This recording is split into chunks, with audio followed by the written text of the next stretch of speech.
Desde hoy hasta los próximos 3 meses, un tramo de la avenida Rodríguez de Francia va a permanecer clausurado para la reparación de la capa asfáltica. Los comerciantes del Mercado 4 aseguran que las obras van a afectarles negativamente en sus ventas. La comuna capitalina dio inicio oficialmente al mejoramiento asfáltico sobre la transitada avenida Rodríguez de Francia. De acuerdo a opiniones de algunos negocios de la zona, ya se siente una disminución de sus clientes. Más bien polvo lo que es mientras, y después la gente también van a venir menos. Y nos va a beneficiar de que vamos a tener un buen camino, ¿verdad? Porque teníamos mucho bache y descomponer los autos, los camiones, y creo que esa parte sería bueno. Y el segundo, que en este momento va a bajonear las ventas.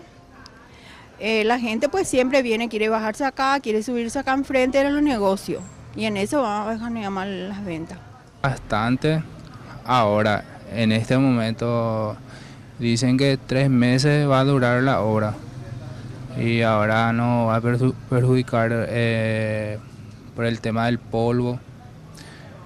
Ojalá que hagan de noche, pues de día, si hacen el polvo no va a entrar todo y va a ensuciar toda la mercadería.